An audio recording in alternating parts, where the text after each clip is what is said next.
Very good morning to all the viewers of Q News English, and this is Vijay Rana.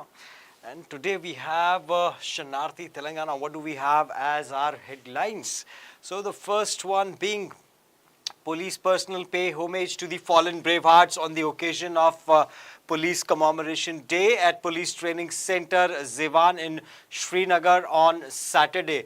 So all those bravehearts, of Srinagar, they are being paid homage to those who laid down their lives for the country fighting the terrorists out there. So, all our condolences as well as respect for all those policemen who actually laid down their lives. And rupees 300 crore seized in Telangana state so far. That's the amount that has been exchanging hands out there in Telangana, people. So ever since the Model Code of Conduct MCC came into force in Telangana, the law enforcement officials have seized a record 100 crores cash and gold and other valuables worth over rupees 145 crores. And we have liquor freebies among others, all worth over 307 crores. So yesterday, myself and Mallanna, and the team out here, we were wearing a t-shirt, do not cast your vote for any of, these lucrative offers that are being given to you.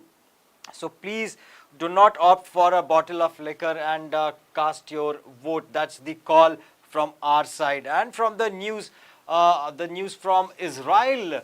Israel prepares for the ground assault on Gaza. Now, why this ground assault is very, very important out there? Because the ploy that Gaza, the Hamas had played, they actually operate from, the areas which are crowded, which are used where civilians reside.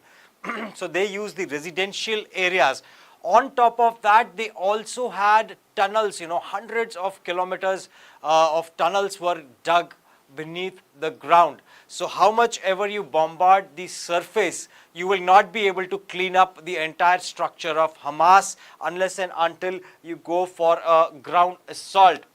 So we have been watching this now. This is the 16th day of Hamas-Israel war that's been going on in Gaza. And Egypt's border crossing opens to let a trickle of desperately needed aid to the besieged Gaza Strip. Now the point here is, I keep reading these names. I have, Egypt has its border with Gaza, and, they could have allowed the Palestinian people, everywhere I see a lot of hue and cry. Iran, for example, which backs Hamas. So why there is this parity amongst the backing that you are giving? Why you do not back Palestine or the Palestinians, so to say? Why Iran does not allow these 2.3 million Palestinians to be there for some time, till Hamas is eradicated, till there is a war? Let's say there is a war between, there is a war going on in, there is a war going on in Gaza. So during this difficult situation, if you are really brother in arms with the Palestinians, why don't you welcome Palestinians to your country? Why don't you provide them shelter for the time being? Why are you only facilitating the terrorist groups? Is the biggest question out there. Owing to this, now let's get back to the ground assault situation. The Israel Defense Forces said it continues to prepare for the ground offensive in the Gaza Strip, with plans for expansions and fighting being approved in the recent days, media reports said. Meanwhile, US hasn't pouring arms and ammunition into Israel.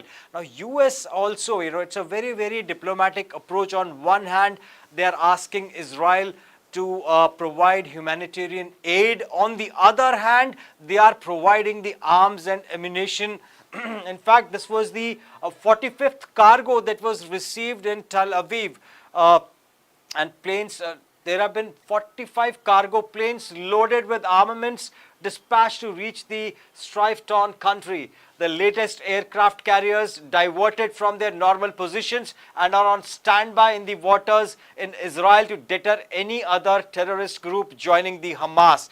So, now US is trying to deter any other group, be it a group or be it a country. If anybody other than Hamas tries to support, if anybody tries to support Hamas, US will intervene then and they will take them on. So that's are we heading for a World War III wherein Israel is being supported by United States of America? We have United Kingdom supported them. In fact, the whole world has been divided into two fragments, I would say, and one and India being taking a very, very diplomatic path. India is in solidarity with Israel to eliminate Hamas, but India is also willing to provide the humanitarian support for the Palestinians, the civilians of Palestine.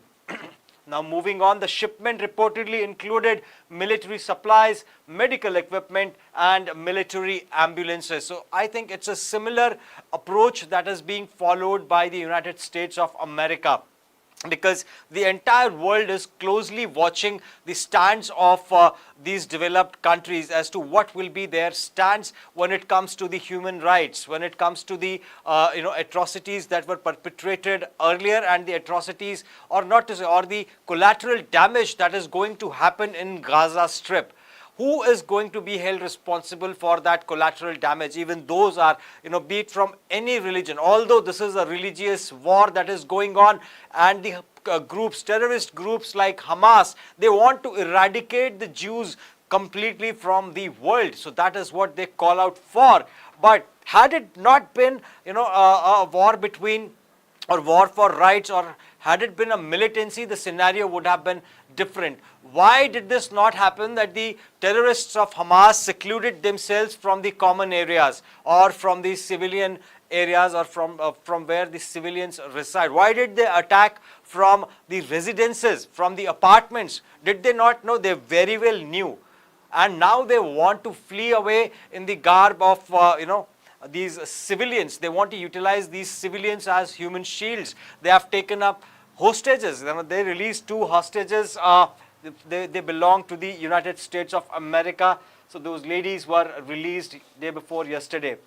And IDS said that the troops are conducting training in accordance with the approved operational plans. The IDF has deployed tens of thousands of troops to the Gaza border in recent days ahead of a major ground incursion, which officials said will begin soon. At least 4,385 people have been killed in Gaza Strip. So that's a huge number coming in. More than nearly 4,385 people have been killed by now. And let's see what is the damage further, including 1,756 children, Health Ministry said. The ministry said that another 13,561 people had been wounded. On the other hand, the border crossing between Egypt, Gaza opened on Saturday to let a trickle of desperately needed aid into the besieged Palestinian territory for the first time since Israel sealed it off and began pounding it with airstrikes following Hamas's bloody rampage 2 weeks ago.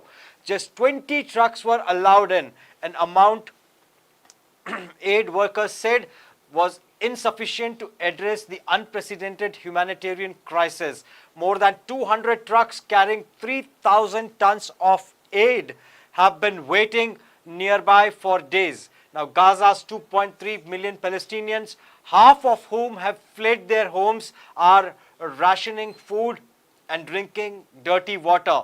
Hospitals say they are running low on medical supplies and fuel for the emergency generators amid the territory-wide power blackout.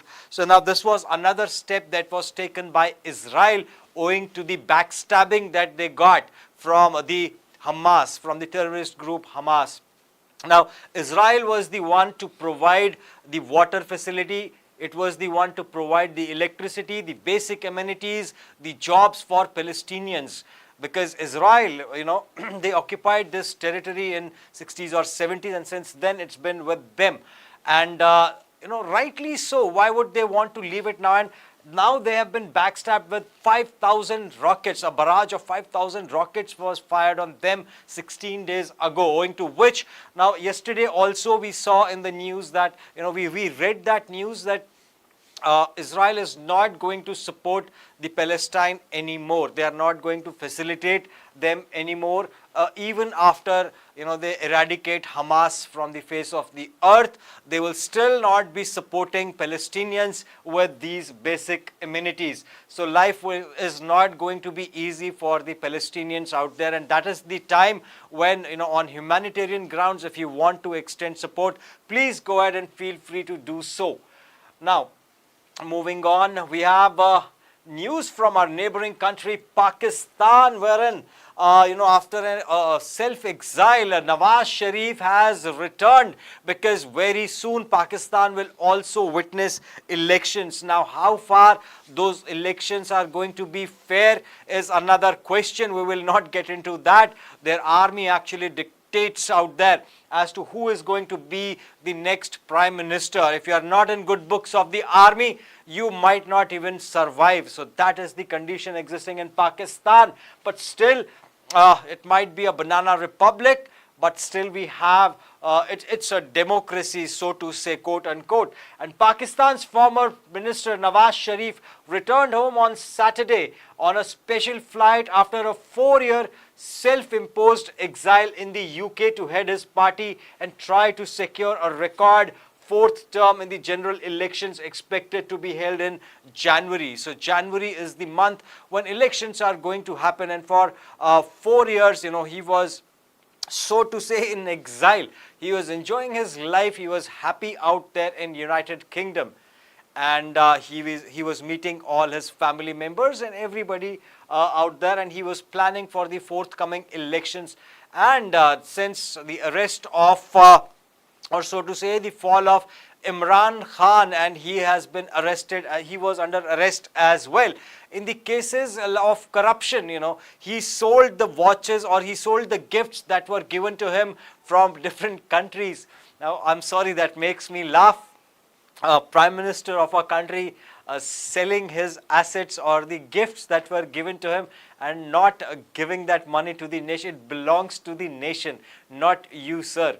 That's what he did, and case was registered against him, and he has been filed for that also. And also along with that, he was being charged with treason as well, because he missed, or he lost, some of the very critical documents as well. So there was another case that now it is not being reported exclusively. Now, on his arrival, the Pakistan Muslim League Nawaz Sharif Supremo legal team took his signature on some legal documents to be submitted to the Islamabad High Court as a part of the bail process. So even he needs to be bailed out. There are cases against Nawaz Sharif as well, and treason being one of them. And later he left for Lahore in the same flight to address a rally at Minare, Pakistan. Now, that is of the utmost importance, people. Minare, Pakistan is from where he is going to address this rally, or in fact he has already addressed this rally. The crowd was humongous. There were thousands and thousands of people that gathered because they see Nawaz Sharif as a ray of hope for the Pakistan, which is in doldrums right now. The economy of Pakistan has gone for a toss with their rupee paired against, when it is paired against the dollar, it is more than 250 or 280. So that's the rate of inflation. The inflation is really, really high, and that's what he highlighted in his speech. He said, I am going to be the one. In fact, Allah is the one who's going to change the scenario, but I will facilitate that. That's what his call was. He said, when I left the country 6 years ago, or when I was imprisoned, the rate of one roti was 4 rupees. The one chapati or roti that we eat here, the rate was 4 rupees, and now it is more than 20 rupees in Pakistan. He also cited the price hikes, and also he shared, it was a very, very emotional lecture that he gave out there, or a speech that he gave out there, citing the difficulties or the way he was treated in jail, and also the atrocities that were perpetrated by the opposition or the ruling party then on the family members. His daughter Mariam was also under arrest, and his wife passed away during that time, and the way that news was conveyed to him. So he highlighted those emotional moments as well. And on the other hand, we could also see Mariam crying out there. And all right, so that's the news from our neighboring country, Pakistan. And please do let me know, people, if you want me to have some more insight on Pakistan. I read quite a few things about them. Now, Rajasthan polls and Congress, BJP, both the parties released the first list of candidates in the poll-bound states of Rajasthan. Let's see. The Congress on Saturday released its first list of 33 candidates for the Rajasthan Assembly elections, fielding Chief Minister Ashok Gehlot from Sadarpura and former Deputy Sachin Pilot from Tonk. Three leaders who rebelled against Gehlot with Pilot in 2020 made it to the list.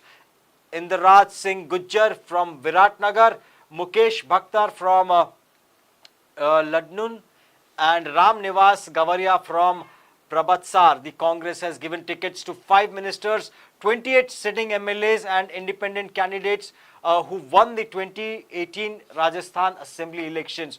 On the other hand, the BJP named 83 more candidates for the Rajasthan Assembly polls. Now, very soon we will see another list coming in from Congress side. So, all the states, which are participating in elections, the list is being announced. There will be a lot of, turmoil that we will see. And while we read this, let's have a quick look. Is this my cell phone? Let's see who all have joined us in today's telecast. Yeah. So let's see. It's been like almost 3 to 4 days I haven't spoken to my viewers, owing to which, is it my phone that is ringing? Okay. And here we go. The list starts with Narsimhalu. Good morning. And Ale Nandini, welcome to the stream, along with Bhagya Kumar. Good morning, Ranaji. That you were with Mallanna yesterday. All right. Yes, I am in Hyderabad and I was with Mallanna. He might be here as well. But there is something that is actually causing a lot of noise. For WhatsApp. Okay, that's the WhatsApp. Now this will be okay, right? So a lot of WhatsApp messages coming out there for Bharat. And let's see, we have Ramesh is also here, along with Chinna Narsimha, Jeevan geologist. Good morning. Satish is here along with Pandu, and Ramesh along with Pawan's biology. Good morning, Ranaji. A very good morning to you as well, Pawan. So now moving on to the news. So after welcoming all our viewers, ISRO's Gaganyaan test flight successful. So we read the news that it was scheduled, the launch was scheduled at 8 o'clock yesterday in the morning. But then there were some technical glitches. The whole world was watching this as well, because it will be the first time that India will have its own, India is actually planning to send the manned aircraft. There will be live people inside it. The astronauts will be boarding the this particular shuttle. Now, this was just a test that was being conducted as to see, in case of any emergency, how will they actually, how will the aircraft is there and how will they actually exit that aircraft. So that was the test. It was just a test that was being conducted, but it's a very critical one. And let's read through. India on Saturday successfully completed the first unmanned test flight in its ambitious human space flight mission Gaganyaan. So prior to this, Russia had launched a space mission, and Indians were present in that as well. We had Rakesh Sharma, in fact not Rakesh Sharma, or was it Rakesh Sharma, but I'm sorry, I just need to reconfirm that news. But India did participate in that also.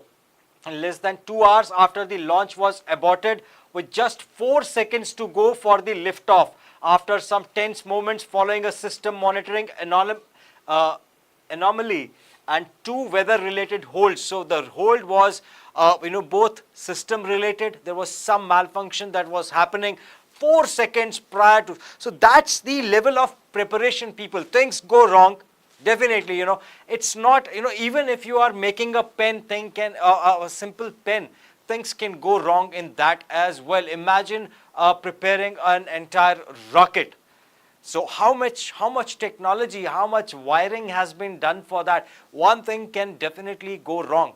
But the important point, the fact of the matter, or the point to ponder is, they were able to identify that 4 seconds before the launch. Had that not been done, it would have been a disastrous one for ISRO. But they were able to rectify, they were able to identify the issue just 4 seconds prior to launch, and also the weather conditions prevailing were not okay, were not fine for the launch.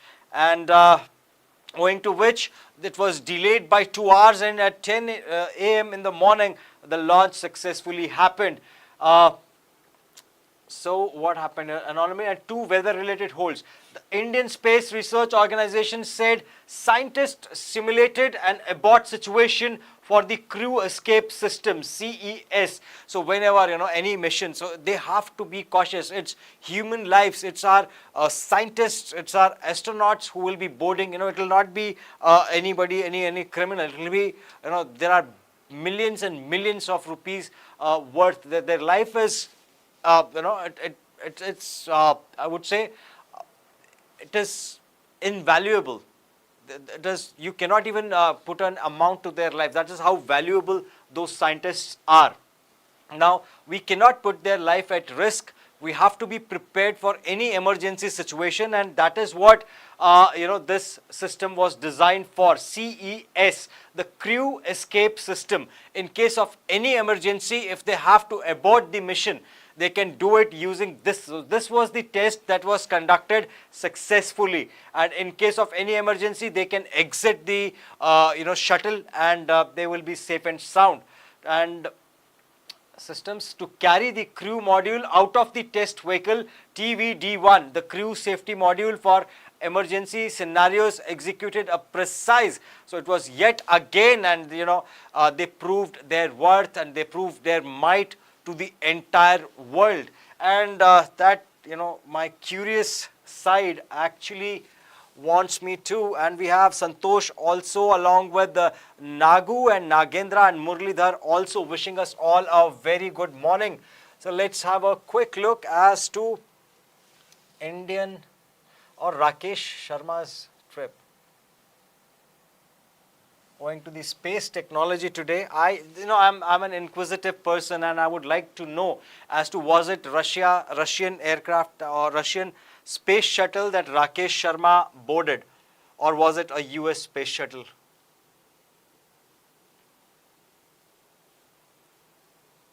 I vote for the Russian space shuttle. Let's see what Wikipedia has to say. He was an Indian Air Force pilot, flew abroad, Suez T-11, Soviet. All right, yes, he's the only Indian citizen to travel in space. Although there have been other astronauts of Indian origin who traveled to space who were not Indian citizens. Another Air Force pilot, Ravish Malhotra, was placed on standby. So I can see the name here, in 1984 as a part of Soviet. Yes, it was Russia indeed, and I was right. It was not a mission, and this was, this is how he used to look back then, the squadron leader Rakesh Sharma. And his mother was a teacher in Kendriya Vidyalaya. That I think Kendriya Vidyalaya, and he has his roots, in Telangana also. I think Kendriya Vidyalaya Tirumilgiri. That's where his mother used to teach, as told to me by one of my teachers. Let's see about his mother, his Indian Air Force career, and that is where he was dressed like an astronaut. And do we have any mention of his mother? He also won Ashok Chakra, the prestigious award. Let's see if there is any news about his mother also, because again, anything related to Telangana, I know this Rakesh Sharma also, I think, where did he study? Uh,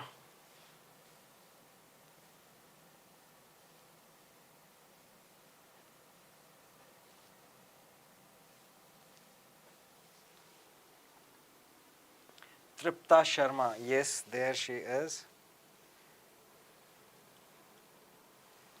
Okay, I'll get back to that. Let's not digress from the news. In fact, I just got excited. That's what I do.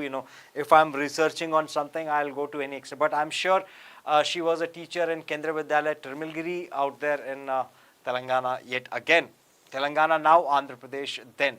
So moving on, and congratulations to the module to test the safety of crew in emergency situations descended using parachutes for a splashdown into the Bay of Bengal with the planned precision. So yet again, planned precision out there being displayed by ISRO. And moving on, we have chained body of Swiss woman found in Delhi in a chilling incident in the national capital. A woman's decomposed body was found with limbs tied with chains near a school in West Delhi. That's a very, very shameful incident, and that reflects the kind of mindset people can have. I would say it really disturbs, and that's not a sane mindset that anyone would have. Why would you do this? The police said they have arrested a man in connection with the murder, with the accused claiming that the victim hailed from Switzerland and he had befriended her some years back through a dating app. The accused, identified as Gurpreet Singh, aged 30, reportedly told the police that he had killed the woman after asking her to come to India on October 11th, as he suspected her of having affairs with the other men. So that's really outrageous. He kept the body in the car near his house for 2 days before dumping it near the school. Sources said the police have recovered some documents related to the woman belonging to Switzerland's Zurich, which they will verify with the Switzerland's embassy. Delhi police officials claimed that rupees 2.10 crore cash was recovered from his house, after which the income tax department also was informed. That's really sad news coming out there, and majority of Telangana state MLAs facing criminal cases. Now I wish, what is the time here? Is Mallanna in the office? That's what I wanted to know. If he is here, I would love to read this along with him. And Rajasthan polls, Congress, BJP releases first. Van goes berserk and woman killed. One woman was killed and 5 people were injured, including 2 seriously.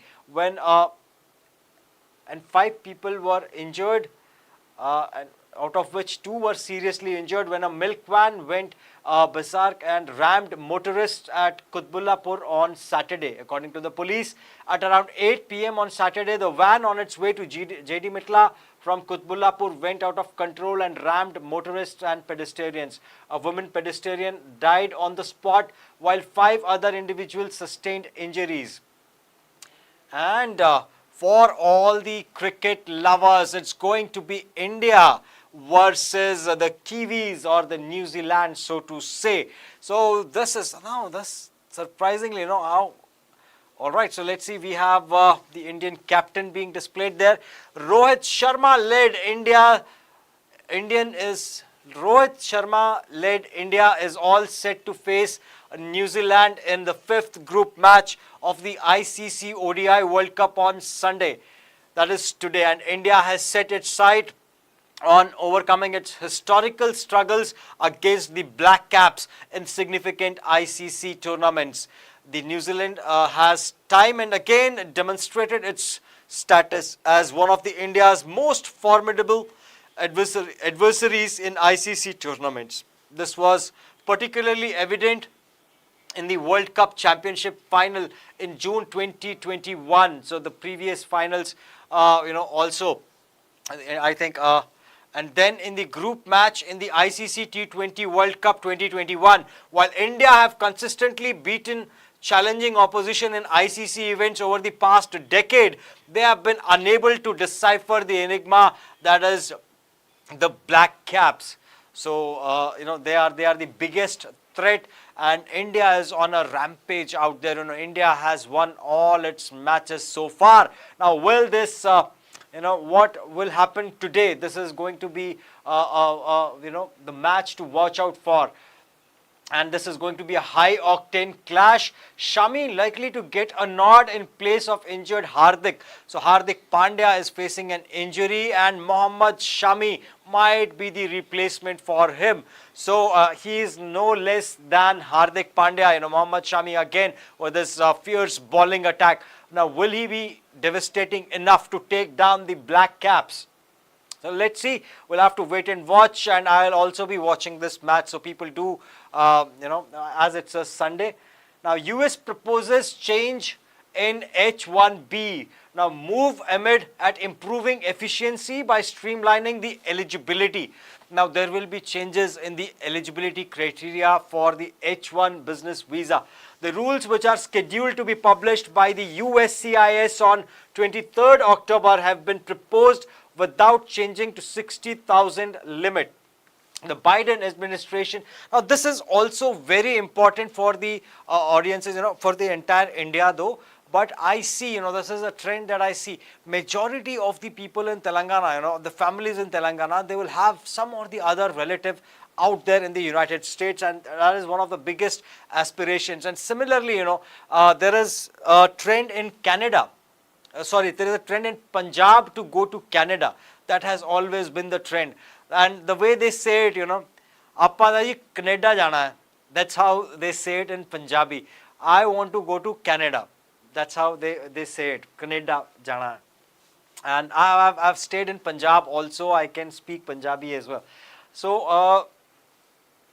all right. Now, what he says, the Biden administration is proposing changes in the H1B foreign workers program to improve efficiency by streamlining the eligibility, providing more flexibility to F1 students, entrepreneurs, and those working for non-profit bodies, and ensuring better condition for other non-immigrant workers. So this is going to be a welcoming thing, from their side, because it will actually ease out. A lot of student visas will be granted, and also F1 students, entrepreneurs, if you are a businessman, if you want to set up your companies out there or your company in USA, you are also welcome. And if you belong to any non-profit organization, you will be also granted H1B visa.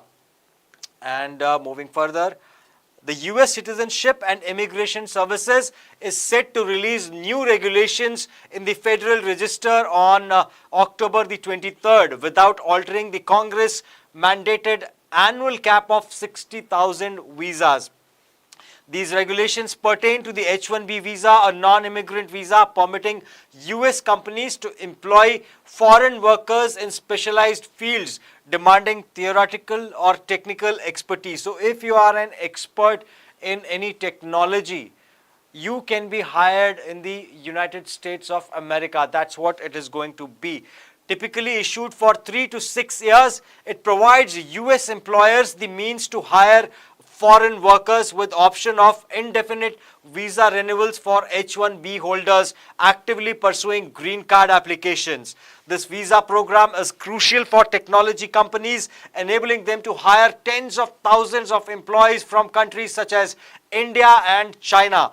The Department of Homeland Security has made these proposed rules available to the public for feedback and comments from stakeholders. The objective of these rules changes is to simplify eligibility requirements, enhance program efficiency, offer more benefits and flexibility to both employers and the workers, and bolster integrity measures. The H1B program plays a pivotal role in helping US employers meet their business requirements and remain competitive in the global market, all while upholding US labor protection regulations. So there will not be any changes in the regulations for the US labor protection, but things will be eased out for for the technical people with technical abilities, and also people who are really good with technology. So they will get preferences there, and also it's a blessing for the companies out there in the United States of America.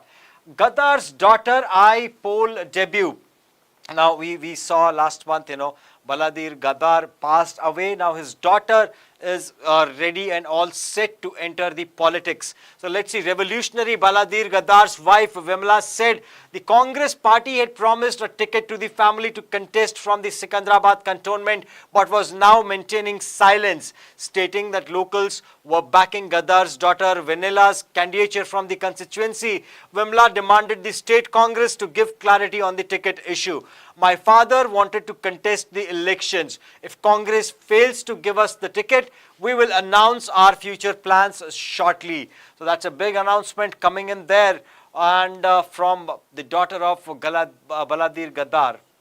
Now, Chinese forces remain along the LAC. Now, this news was published, this was reported by United States of America, wherein they say Chinese forces are developing the infrastructure along the line of control. That is a very important line of actual control. In fact, yes, line of actual control. Now, it is very important, any country that is developing its infrastructure along the line of actual control, this means that they are actually preparing for a war or a wartime scenario, wherein they can facilitate all the arsenal to be supplied on priority, and owing to which what they have done, and it is in the vicinity of Doklam, the establishment of new road networks across 3 sectors of the LAC, with creation of new settlements in contested areas near Bhutan, the construction of second bridge spanning Pangong Lake, the establishment of dual purpose airport for the central sector, and the installation of multiple helipads. Now, what is India going to do? India is already developing its infrastructure as well, so that we are able to provide everything on time to our soldiers, and there should not be any stone left unturned. So that is what is going to be the India stand is going to be. And with that, people, I think it's time for Mallanna already to step in, and we have Banot Nagu along with Santosh Chavan, Narendra, Murlidhar, Rajesh, RVS, Vittal is here, Shubhra, welcome, and we have Sai Babu, KC Reddy Vajrama is here along with Aruna, wishing us all a very good morning. And Sai Babu is saying Jai Congress, Revant Reddy. So with that, people, I would like to call it a day from our studios out here in Telangana, and this is Vijay Rana signing off for making way for Q News Telugu and Mallanna. So thank you so much, and Jai Hind.